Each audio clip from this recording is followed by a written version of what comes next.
تیری عظمتوں سے ہوں بے خبر، یہ میری نظر کا قصور ہے۔ اعوذ باللہ من الشیطان الرجیم، بسم اللہ الرحمن الرحیم۔ شهر رمضان الذي أنزل فيه القرآن هدى للناس وبينات من الهدى والفرقان، فمن شهد منكم الشهر فليصم، ومن كان مريضا أو على سفر فعدة من أيام أخر، يريد الله بكم اليسر ولا يريد بكم العسر، وَلِتُكْمِلُوا الْعِدَّةَ وَلِتُكَبِّرُوا اللَّهَ عَلَى مَا هَدَاكُمْ وَلَعَلَّكُمْ تَشْكُرُونَ۔ صدق اللہ العظیم۔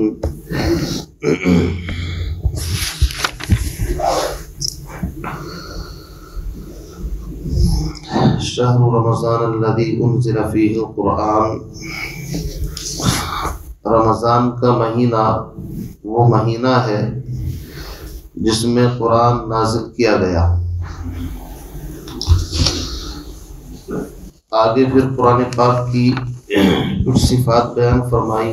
یہ قرآن کیسا ہے؟ ھدی للناس، جو لوگوں کے لیے ہدایت ہے، وبینات، اور ہدایت کے بارے میں اس کے بیانات خوب واضح ہیں، وبینات من الہدی، اور ہدایت کے بارے میں اس کے بیانات خوب واضح ہیں، والفرقان، اور یہ قرآن اس کی شان یہ ہے کہ حق اور باطل کے درمیان فرق ظاہر کرنے والا ہے، دودھ کا دودھ پانی کا پانی کر دیتا ہے۔ فمن شہد منکم الشہر فلیصم، بس تم میں سے جو شخص رمضان کا مہینہ پائے، فلیصم، تو اس کو چاہیے کہ وہ روزہ رکھے، یعنی اس پر رمضان کا روزہ فرض ہے، لیکن اس کے باوجود کچھ اللہ کی طرف سے تخفیف ہے، ڈھیل ہے۔ ومن کان مریضا، رمضان کا مہینہ ہے لیکن بیماری ہے، مریض ہے کوئی شخص کہ روزہ نہیں رکھ سکتا، او علی سفر، یا شرعی سفر کے اندر ہے، 48 میل 77 کلومیٹر، فعدۃ من ایام اخر، تو اس کو چاہیے کہ وہ دوسرے دنوں کے اندر اس کی گنتی پوری کر لے، یعنی قضا کر لے۔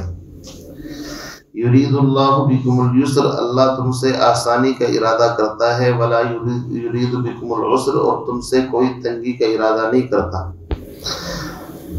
اب روزوں کی حکمت بیان فرمائی کہ ایک تو ہے لعلکم تتقون، آگے فرما رہے ہیں وَلِتُكْبِرُوا الْعِدَّةَ، یہ روزوں کی قضا اس لیے ہے تاکہ تم جتنے چھوٹے اتنے ہی اس کی گنتی کو پورا کر لو، وَلِتُكَبِّرُوا اللَّهَ عَلَى مَا هَدَاكُمْ، اور تاکہ تم اس پر اللہ کی بڑائی کو اچھی طریقے سے بیان کرو، اس بات پر کہ اس نے تم کو ہدایت دی، وَلِتُكَبِّرُوا اللَّهَ عَلَى مَا هَدَاكُمْ وَلَعَلَّكُمْ تَشْكُرُونَ، اور تاکہ تم شکر گزار بندے بن جاؤ۔ یہاں تک تو آیات کا ترجمہ ہوا، اس کی تھوڑی سی تشریح کر لیتے ہیں۔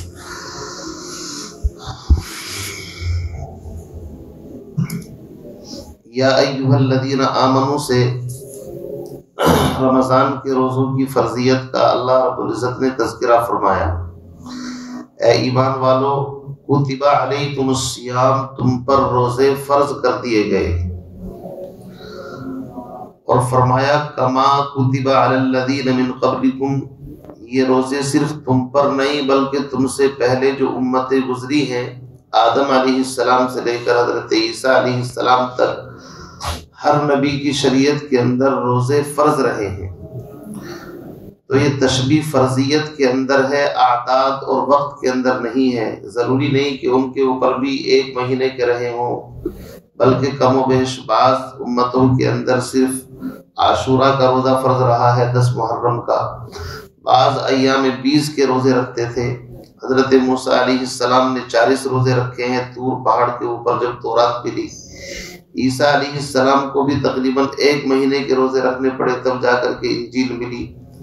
نبی علیہ السلام بھی غار حرا کے اندر کئی دن کے مسلسل آپ روزے رکھتے تھے. بہرحال نوح علیہ السلام کے بارے میں آتا ہے جب وہ کشتی سے باہر آئے خشکی پر انہوں نے روزہ رکھا. تو روزے ہر نبی کی شریعت کے اندر رہے ہیں، البتہ اس کی مقدار میں تعین میں کمی بیشی رہی ہے. تو فرمایا کہ یہ روزے صرف تم پر نہیں تم سے پہلی امتوں پر بھی فرض کیے گئے تھے. اب روزے کا مقصد کیا ہے؟ اللہ نے فرمایا لعلکم تتقون، ہم تمہیں متقی اور پرہیزگار بنانا چاہتے ہیں تاکہ تم متقی پرہیزگار بن جاؤ. اصل مسئلہ یہ ہے، ایک انسان کا جسم ہے، ایک انسان کی روح ہے. جسم جو ہے مٹی سے بنا ہے، اللہ نے اس کی غذا مٹی کے اندر چھپا دی. جتنی چیزیں انسان کھاتا ہے وہ ساری کی ساری چیزیں مٹی کے اندر سے ہی وجود کے اندر آتی ہیں.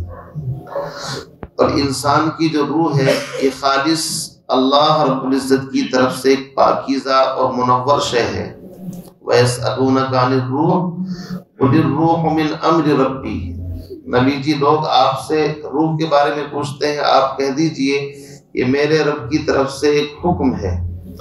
اسی لیے آدم علیہ السلام کے پتلے میں جب اللہ نے روح کو پھونکا تو قرآن مقدس کے اندر ہے وَنَفَخْتُ فِيهِ مِن رُّوحِي، میں نے اپنی روح کے اندر سے اس میں پھونکا. تو اسی لیے روح ہمیشہ زندہ رہتی ہے، چونکہ اللہ بھی حی ہے، ہمیشہ سے ہیں، زندہ اور ہمیشہ رہیں گے.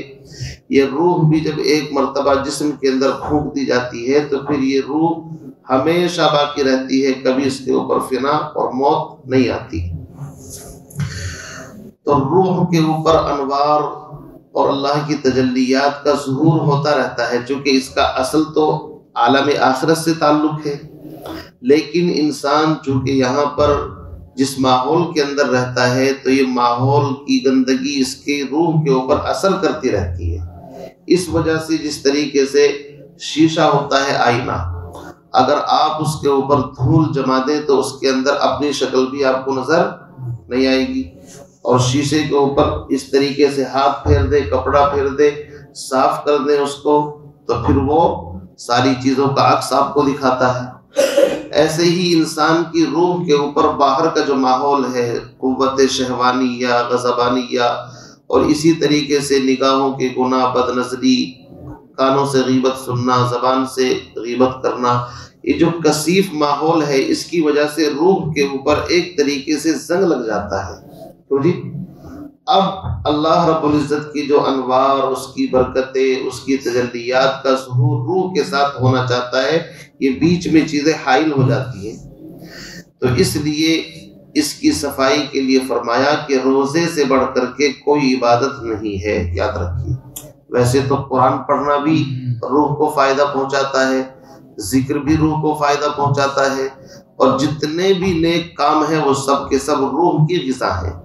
لیکن ان غذاؤں میں سب سے بڑھ کر کے اگر کوئی غذا ہے روح کے لیے تو وہ کیا ہے؟ روزہ ہے.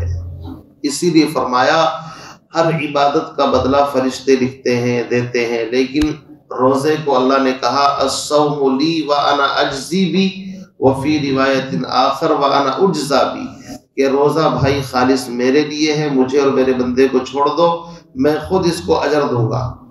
بلکہ فرمایا کہ روزہ میرے لیے ہے اور میں خود اس کی جزا ہوں، یعنی میں خود مل جاتا ہوں روزے دار.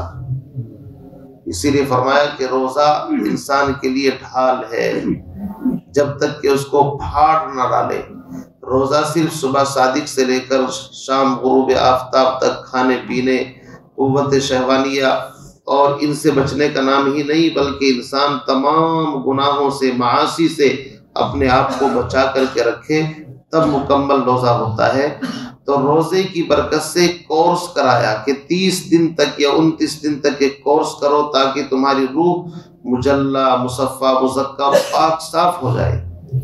اور جب روح پاکیزہ ہو جائے گی تو اسی کا نام کیا ہے؟ تقویٰ. گناہوں سے بچنے کا نام تقویٰ ہے. جو گناہوں سے بچے ہیں متقی. تو اصل میں اللہ رب العزت نے ایک تو روزے کی حکمت بیان فرما دی کہ دراصل میں تمہیں متقی بنانا چاہتا ہوں، کوئی دشمنی نہیں ہے کہ صبح سے شام تک تم کو پابند بنا دیا۔ جب تمہاری روح صبح سے شام تک تمام گناہوں سے، تمام طرح کے کھانے پینے آلائشوں سے محفوظ رہے گی، اور شام کے وقت بھی فرمایا کھجور سے افطار کرو، یا اگر وہ نہ ہو تو پانی۔ وجہ اس کی یہ ہے کہ آدم علیہ السلام کا جو خمیر بنایا جس مٹی سے، بعض روایات میں آتا ہے جو کچھ بچ گیا، اسی سے اللہ رب العزت نے کھجور کا جو درخت ہے اس کو پیدا فرمایا۔ تو انسان کے ساتھ اس کی مطلب ویسے بھی ایک طرح کا اس کا اٹیچمنٹ ہے، ہر چیز میں حکمت ہوتی ہے۔ قرآن پاک کے اندر شجرتن طیبہ آئے گا، کھجور کے درخت کو فرمایا ہے، اور انسان کی جو بہترین روحانی غذا ہے وہ کھجور ہے، اس کے اندر سارے وٹامن موجود ہیں۔ حضرت مریم جب ان کے یہاں بچے کی پیدائش کا، عیسیٰ علیہ السلام کی پیدائش کا وقت آیا، تو اللہ نے ان کو یہی کہا کہ فلاں درخت کے قریب جا کر کے ٹیک لگا، وَهُزِّي إِلَيْكِ بِجِذْعِ النَّخْلَةِ تُسَاقِطُ عَلَيْكِ رُطَبًا جَنِيًّا، اس کو ہلاؤ تو وہاں سے ہر طرح کی تازی اور سوکھی یعنی جیسی چاہو کھجوریں ملیں گی۔ اسی لیے علماء نے مسئلہ لکھا کہ کھجور بہترین غذا ہے، خاص طور سے حاملہ عورت کے لیے، اور دودھ پلانے والی عورتوں کے لیے بھی، اور روزے دار کے لیے بھی۔ بہرحال یہ ایک الگ مسئلہ ہے۔ تو روزے کا اصل مقصد یہ ہے بھائی، متقی پرہیزگار بنانا۔ 3 مقصد بیان فرمائے ہیں یہاں پر، ایک تو لعلکم تتقون، آگے ایک مقصد 2 مقصد اور بیان فرمائے ہیں، وَلِتُكَبِّرُوا اللَّهَ عَلَى مَا هَدَاكُمْ، اللہ نے جو تم کو ہدایت دی ہے تاکہ تم اس پہ اللہ کی بڑائی بیان کرو۔ زید بن اسلم تو کہتے ہیں کہ اس سے مراد ہے وہ تکبیرات جو عید کے روز کہی جاتی ہیں، اللہ اکبر وغیرہ، لیکن حضرت عبداللہ بن عمر فرماتے ہیں کہ چاند دیکھ کر کے اللہ اکبر کہنا یہ مراد ہے۔ اور لعلکم تشکرون، تاکہ تمہیں اللہ نے جو ڈھیل دے دی ہے کہ تم اگر روزہ نہیں رکھ سکتے تو فدیہ دے دو یا بعد میں قضا کر لو، تو تم اس پر شکر بھی کرو اللہ کا کہ اللہ تم کو اتنا پابند نہیں بناتا کہ ہر حال میں نہیں، بالکل یہ کام کرنا ہی پڑے گا۔ بہرحال فرماتے ہیں ایام معدودات، یہ کورس چند دن کا ہے، ابھی آگے اس کی وضاحت آنے والی ہے۔ شہر رمضان میں 1 مہینے کا مطلب پورا فرمایا، فمن کان منکم مریضا، لیکن پھر بھی تم میں سے جو مریض ہو، او علی سفر، یا سفر میں ہو۔ مریض سے مراد ایسا نہیں کسی کو نزلہ زکام ہو گیا کہ بھائی میں مریض ہوں روزہ چھوڑ دوں گا، نہیں، مرض سے مراد ایسا مرض ہے کہ جس میں یا تو اس کے کسی عضو کے تلف ہونے کا خطرہ ہو، یا بیماری کے بڑھنے کا خطرہ ہو، یا اسی طریقے سے ماہر طبیب مسلم جو اس فن میں مہارت رکھتا ہے اور روزے کی اہمیت کو بھی جانتا ہو، وہ ڈیسائیڈ کرے کہ جناب روزہ بہت اہم چیز ہے، لیکن آپ ایسے مرض کے اندر ہیں کہ اگر روزہ نہیں چھوڑیں گے تو آپ کا مرض بڑھ جائے گا، اب اس کے کہنے پر آپ روزہ چھوڑ دیں۔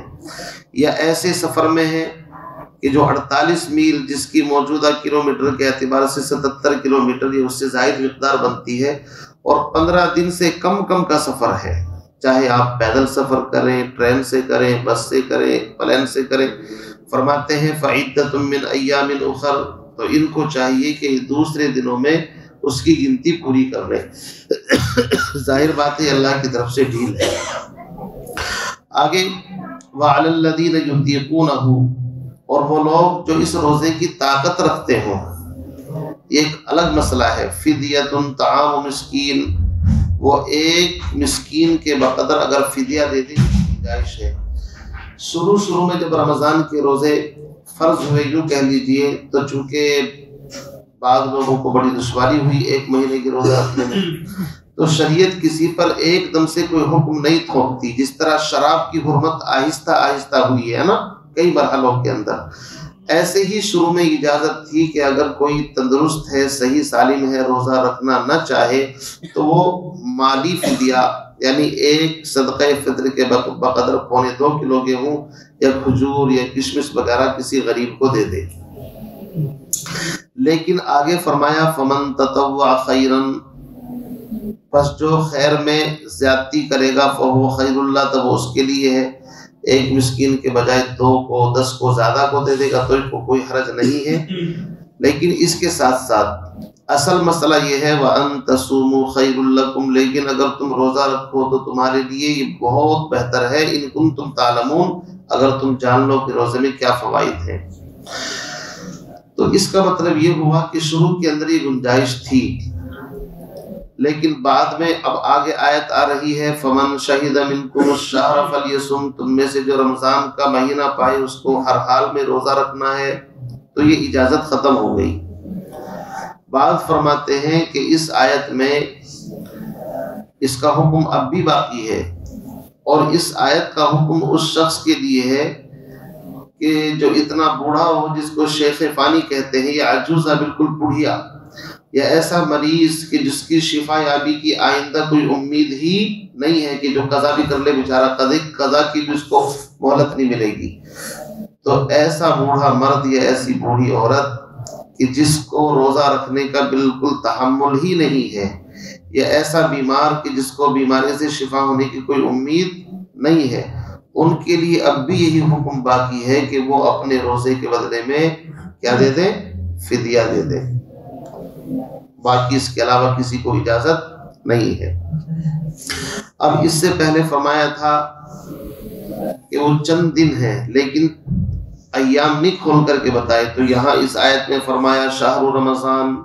اب دیکھیے، پہلے اللہ نے روزے کی فرضیت کا ذکر فرمایا، لیکن رمضان کا کوئی ذکر نہیں آیا۔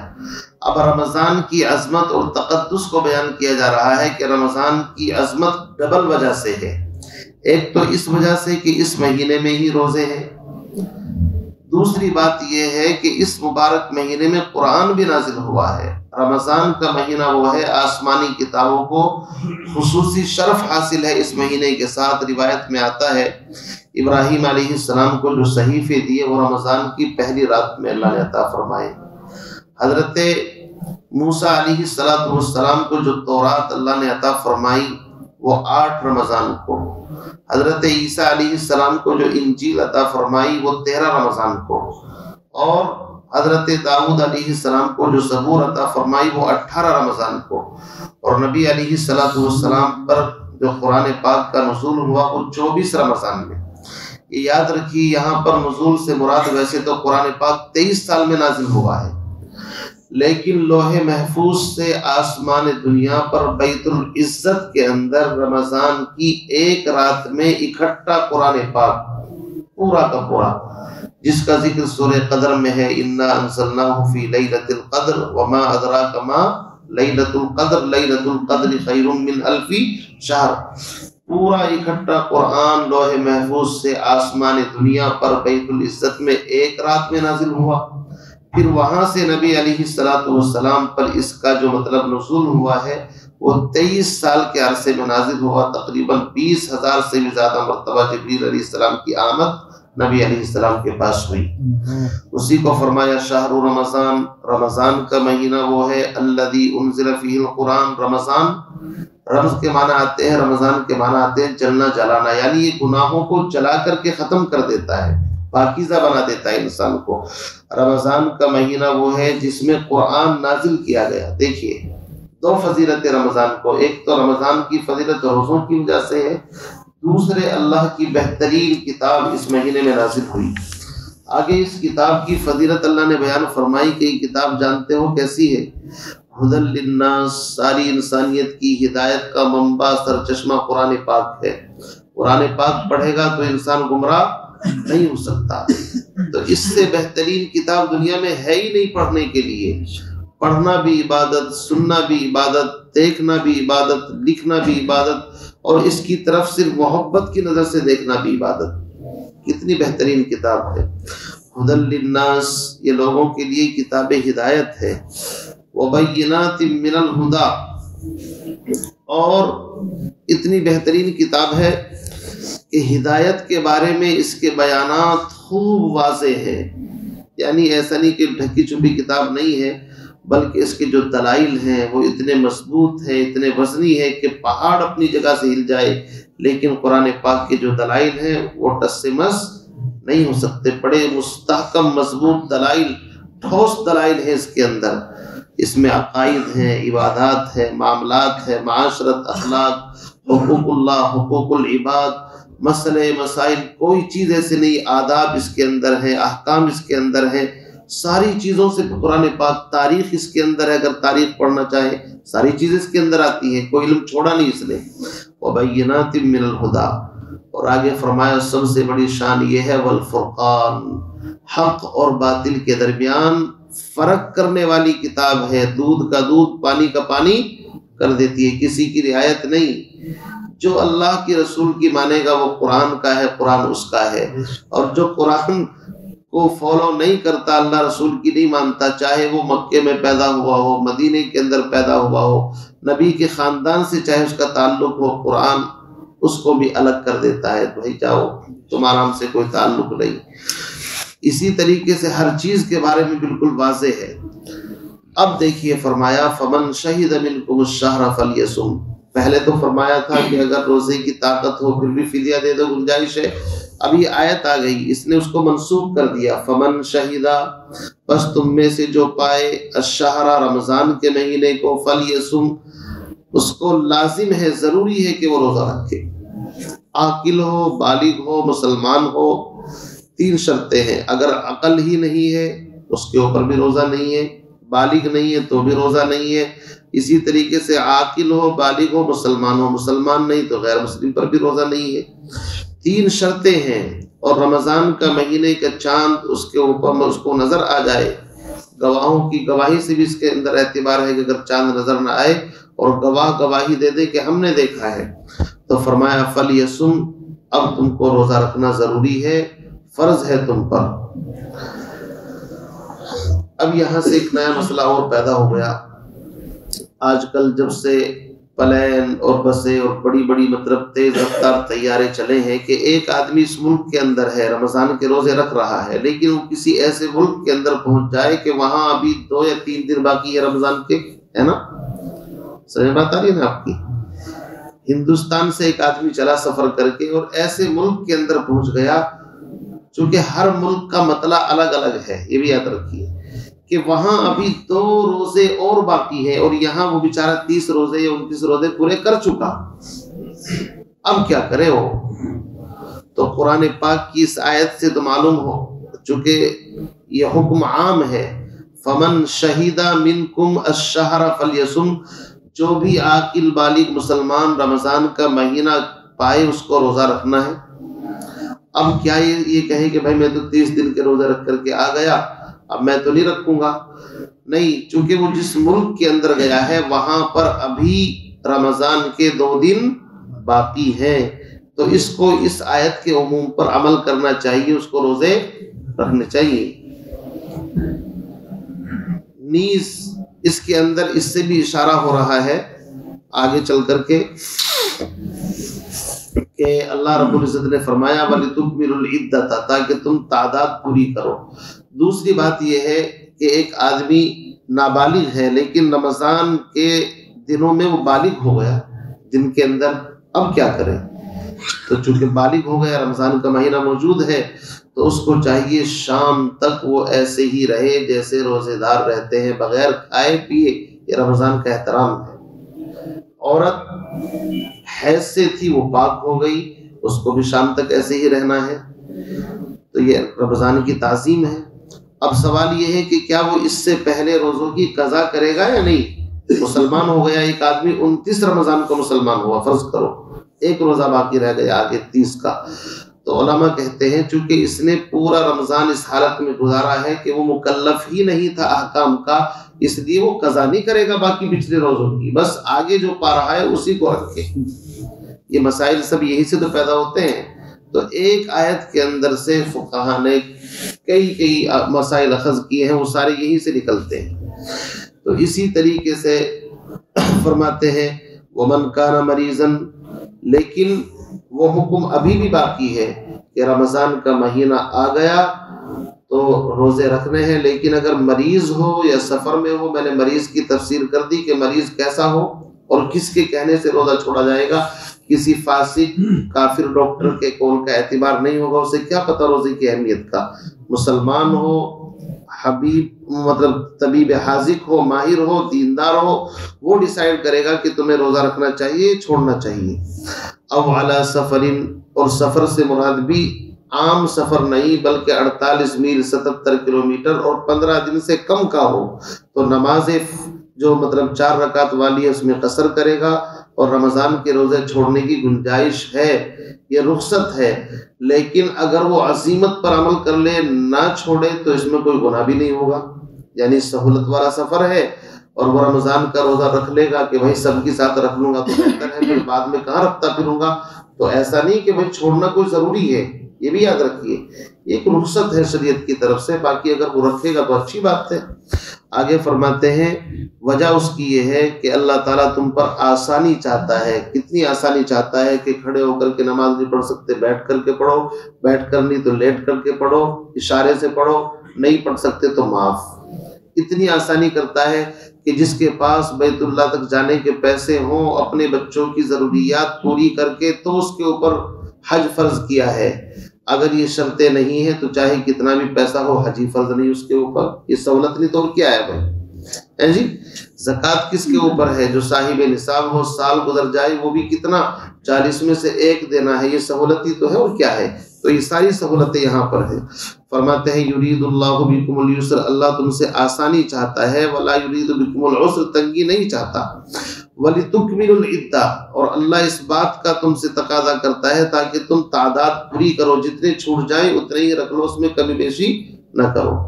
اب ایک مسئلہ یہاں پر یہ ہے کہ ایک آدمی رمضان کے روزے اس کے چھوٹ گئے 15 دن کے 20 دن کے، اور وہ جب آیا لوٹ کر کے سفر سے تو ابھی اس کو شفا نہیں ملی کہ سفر کی حالت میں اس کا انتقال ہو گیا، یا اسی طریقے سے بیماری کی حالت میں انتقال ہو گیا، شفا اس کو نہیں ملی، یا سفر سے واپسی کا موقع نہیں ملا، تو وہ کیا کرے؟ علماء نے لکھا ہے کہ اس کے اوپر وصیت واجب نہیں ہے کیونکہ اس کو موقع ہی نہیں ملا بعد میں قضا کرنے کا۔ ہاں اگر وہ اپنے وطن واپس آ جائے یا بیماری سے شفا مل جائے اور 10 روزے چھوٹے تھے اور 10 دن وہ آ چکا ہے اپنے مقام پر، یا 10 دن اس کو آرام مل چکا ہے بیماری سے، تو اب اس کو چاہیے کہ وصیت کرے کہ بھائی میرے روزوں کا فدیہ دے دینا، چونکہ اس کو اتنا موقع مل چکا ہے۔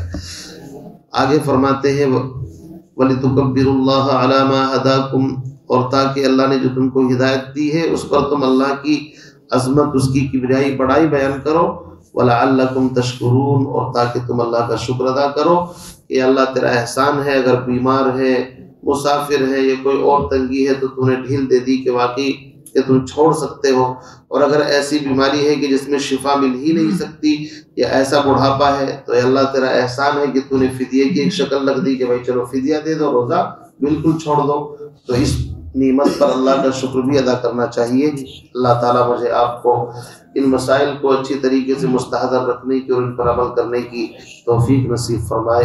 سبحان اللہ و بحمدہ، سبحانک اللہم و بحمدک، اشہد ان لا الہ الا انت، سبحان ربک رب العزۃ عما یصفون۔